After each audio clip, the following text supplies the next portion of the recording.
메리 크리스마스 성탄에 복 많이 받으시기를 축복합니다.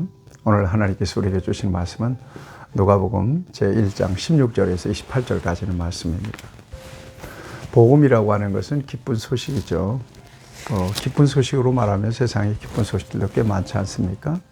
그런데 복음과 구별되는 것은 복음이 주는 기쁨은 영원하다. 세상이 주는 기쁨은 일시적인 거죠. 그런데 이 복음이 왜 그렇게 중요하냐? 하나님께서 예수 그리스도를 통해서 우리에게 구원을 주신 소식이기 때문에 귀합니다. 하나님께 나아갈 수 있는 유일한 길. 독생자 예수 그리스도가 이 땅에 오셔서 죄인들을 대속해 주시기 위해서 십자가 지시고 죽으시고 부활하신 역사를 통해서 하나님께 나아가는 길을 여신 겁니다. 그를 믿는 자마다 그래서 구원받습니다. 내가 곧 길이요 진리요 생명인 나로 말미암 자는 아버지께로 올 자가 없느니라. 다른 이로서는 구원을 얻을 수 없나니 천하인간이 구원을 얻을 만한 다른 이름이 없다. 하나님이 세상을 이처럼 사랑하사 독생자를 주셔서 이는 그를 믿는 자마다 멸망하지 않고 영생을 얻게 하려 하십니다. 그러니까 성경은 구원의 이야기예요. 성경을 왜 주셨느냐? 구원을 주시기 위해서. 요한복음 20장 31절을 보면 분명하게 성경을 우리에게 왜 주셨는지 목적을 분명하게 밝히고 계십니다. 성경은 예수님을 발견하려고 우리에게 주신 거예요. 또 성경을 통해서 하나님께서는 오늘 우리 그리스도인들, 예수님 안에 있는 하나님 백성들에게 말씀하시죠. 성경은 살았고 운동력이 있습니다. 시대를 초월해서 하나님의 음성을 들려주시는 말씀이 바로 성경 말씀이죠. 여튼 오늘 저와 여러분들은 예수님을 믿습니다.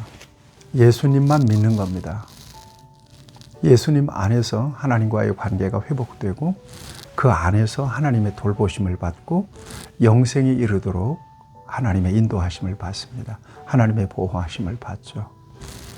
예수님 안에서 약속된 구원이라고 하는 것은 어마어마한 거예요. 영원입니다. 영생입니다.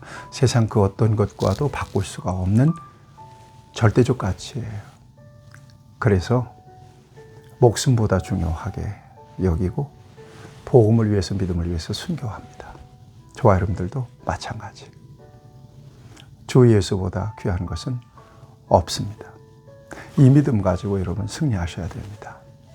근데 예수님께서 이 땅에 오시는 과정은 참 굉장히 장구한 세월 동안 하나님의 구원을 위한 계획이 있으셨어요. 그래서 구약은 약속입니다. 예수님을 이 땅에 보내주시겠다는 약속이죠. 신약은요, 예수님께서 이 땅에 오셔서 이루신 구원의 역사를 보여주실 뿐만 아니라 예수님 안에서 예비된 영원한 하나님 나라, 영생에 대한, 부활에 대한 약속을 분명하게 주고 계십니다. 그러니까 성경을 믿습니다. 성경을 통해서 약속하신 하나님의 약속을 믿습니다. 그 약속 가운데 가장 귀한 약속, 구원의 약속을 믿습니다. 여러분 이 믿음을 분명히 가지셔야 돼요. 믿음이 조금 뜨겁고 조금 차갑고 이런 것들로 감정이죠, 느낌이죠. 이런 것들로 판단되는 게 아닙니다.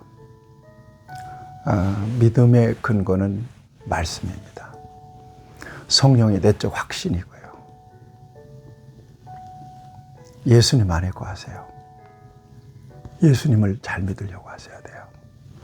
예수님을 따라가려고 노력하셔야 돼요. 이 땅을 위한 믿음이 아니에요. 살리는 것은 영이니 그랬잖아요. 그러니까 예수님을 믿는 것을 이 세상의 부귀와 영화, 또 세상의 기복, 세상의 번영의 도구로 이렇게 발판으로 삼는다면 그건 번지수가 너무 잘못 나간 거예요. 여러분, 예수님 안에 있다면 여러분들은 일단 복을 받은 사람들이에요. 그렇게 믿으세요. 누구도 정죄 못해요. 누구도 여러분들을 빼앗지 못해요. 하나님의 손에서 빼앗을 수가 없어요.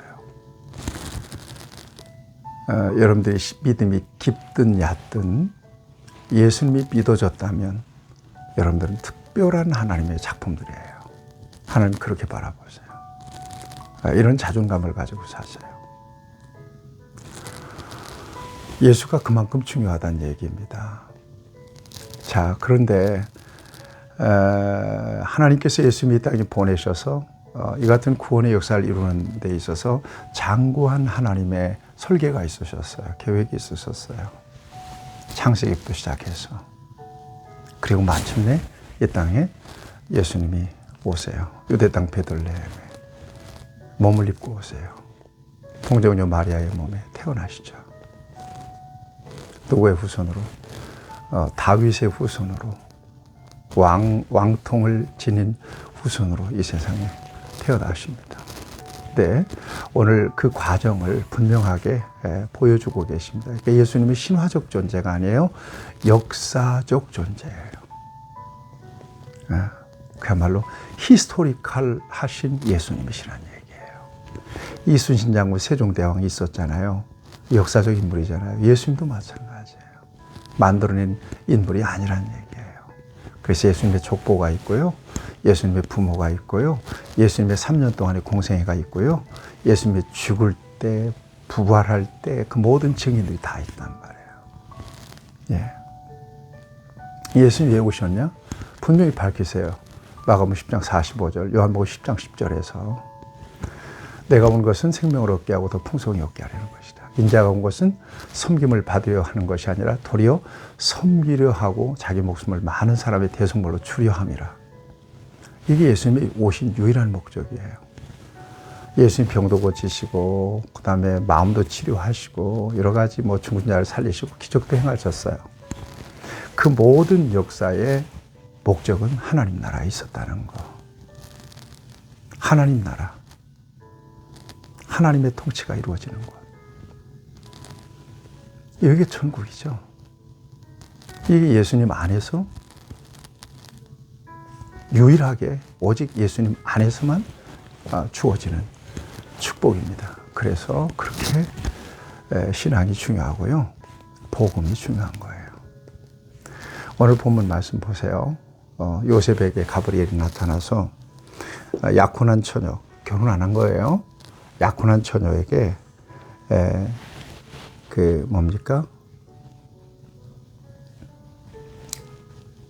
요셉과 정혼한 약혼한 마리아에게, 약혼한 처녀에게 나타나서 말씀하세요. 28절 말씀 볼까요? 그에게 들어가 이르되 은혜를 받은 자여 평안할지어다. 주께서 너와 함께 하시도다. 은혜를 받은 자여. 그래요. 이게 특별한 의미가 있는 말이에요. 하나님의 은혜를 받았다는 거죠. 우리 여러분 일반 은혜가 있고 특별한 은혜가 있다는 거 아시죠? 이건 특별한 은혜예요. 이 특별한 은혜는 예수님과 관련된 은혜예요. 구원과 관련된 은혜예요. 마리아가 평범한 여자인데 마리아가 지목된 거예요. 처녀예요. 아까 얘기했던 요셉은 다윗의 후손이죠. 그와 약혼한 상태예요. 그냥 혼인하기로 작정한 그런 약속한 상태란 말이죠. 이 말을 은혜를 입은 자의 평안할지어다. 이 말을 이 마리아가 무슨 말인가 얼른 알아들어요. 보니까 그 말을 듣고 놀라 이런 인사가 어찌함인가 생각하며 유명한 가브리엘 천사의 그 수태고지입니다. 천사가 이르되 마리아여 무서워하지 말라. 네가 하나님의 은혜를 입었느니라. 보라 네가 잉태하여 아들을 낳으리니 그 이름을 예수라 하라. 그가 큰 자가 되고 지극히 높으신 이의 아들이라 일컬어질 것이요 주 하나님께서 그 조상 다윗의 왕위를 그에게 주시리니 영원히 야곱의 집을 왕으로 다스릴 것이며 그 나라가 무궁하리라. 아들을 낳을 것이라는 거예요. 그 이름을 예수라 하라. 이름까지 정해줘요. 놀라운 일이죠. 예수님이 동정녀예요. 남자를 알지 못하는 동정녀의 몸을 빌어서 왔어요. 이 세상에. 그래서 마리아가 놀래요. 나는 남자를 알지 못하는데요. 어떻게 이런 일이 있을 수 있겠습니까? 라고 묻습니다. 예. 그러자 35절 말씀. 천사가 대답하여 이르되 성령이 내게 임하시고 지극히 높으신 이의 능력이 너를 덮으시리니 이러므로 나실 바 거룩한 이는 하나님의 아들이라. 하나님의 아들이라 일컬어지리라. 하나님의 아들. 하나님의 아들이 성령의 역사를 통해서 너의 몸을 빌어서 이 세상에 나오게 될 것이다. 태어나게 될 것이다. 라고 하는 그런 약속을 구체적으로 주십니다. 그리고 얼떨떨한 마리아에게 네 친족 엘리사벳도 늙어서 아들을 배웠느니라. 엘리사벳도 늙어서 아들을 배웠어요. 엘리사벳을 통해서 세례요한이 나는데 예수님보다 6개월 먼저 나잖아요. 배가 이렇게 불러 있는 거죠. 그러면서 중요한 말씀을 주세요. 37절을 보면 대저 하나님의 모든 말씀은 능하지 못하심이 없느니라. 말씀대로 될 거라는 거예요. 여러분, 하나님의 능력, 하나님의 말씀은 능치 못함이 없다 라고 하는 이 말씀을 저와 여러분들이 믿습니다. 전능하신 하나님이 하시면 하실 수 있는 거예요. 그러니까 인간의 생각을 초월하고 방법이나 뭐 능력을 한계를 초월해서 하나님은 일하실 수 있는 분이시죠. 하나님의 목적을 위해서. 중요한 거예요. 여러분, 당시에 처녀가 애를 베면 돌 맞아 죽어요. 더군다나 결혼하기로 약속한 요셉이 있는데 애가 생겼다는 소문이 돌면 이건 사형이에요, 그냥. 그러니까 마리아의 입장에서는 은혜를 입은 것이 목숨이 위태로운 순간이 된 거예요. 이 위기를 어떻게 하나님께서 관리하게 하시고 이 위기를 통해서 어떻게 예수님을 이 땅에 오게 하시는지 참 묘합니다. 그러니까 하나님은 능하지 못함이 없는 거죠. 그리고 또 한 가지 분명히 우리가 생각해야 될 것은 예수님은 동정녀 마리아에게 나셨어요. 마리아는 물론 죄인이에요. 천주교에서는 마리아 무음ing 대설 이런 얘기도 하는데요. 마리아도 인간인데요. 그도 원죄를 가진 인간이에요. 그러나 처녀입니다. 처녀의 몸을 빌어서 남자를 알지 못하는 처녀를 통해서 성령의 강력한 임재, 특별한 능력을 통해서 예수님이 그 몸을 빌어서 오신단 말이에요. 여러분, 예수님이 성령으로 잉태되었다는 것은 예수님께는 죄가 없다는 거예요. 원죄가 없다는 거예요. 모든 인간은 남자와 여자의 관계를 통해서 이 세상에 와요. 다 아담의 후손이에요.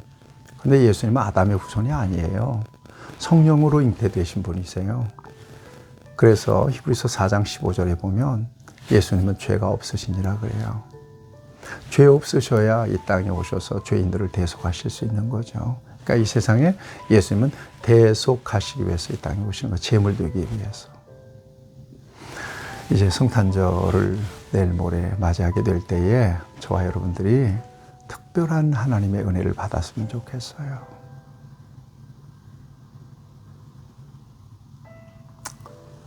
예수님 나를 위해서 오셨구나.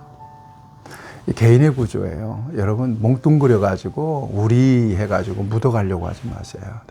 내가 예수를 정말 인격적으로 만나고 내가 고백할 수 있어야 되고 내가 응답하는 삶을 살아야 돼요. 여기에 구원이 있는 거예요. 이번 크리스마스는 여러분들에게 특별한 은혜를 입는 그런 성탄절이 되기를 바랍니다. 우리 모든 성도들이 다 예수님을 정말 개인의 구조로 뜨겁게 영접하는 그런 성탄절이 되기를 바랍니다. 그런 하나님의 축복을 기대하면서 여러분들이 소망할 때 하나님 놀라운 은혜를 주실 줄로 믿습니다. 하나님 아버지, 예수님 이 땅에 보내셔서 나를 구원하신 것을 감사합니다. 내가 예수님 안에 있는 것은 세상의 그 어떤 것보다 귀한 축복임을 믿사오니 이 믿음 견고하게 지켜내고 정말 그날에 영원한 하나님의 나라에서 영생의 복을 누리며 이 땅에서는 하나님의 자녀의 권세와 축복을 감당하며 누릴 수 있도록 하나님 은혜 베풀어 주옵소서. 이번 성탄절이 정말 내 인생에 가장 복된 성탄절이 될 수 있도록 성령께서 역사해 주시옵소서. 예수님의 이름으로 기도드립니다. 아멘. 메리 크리스마스. 여러분들을 축복합니다.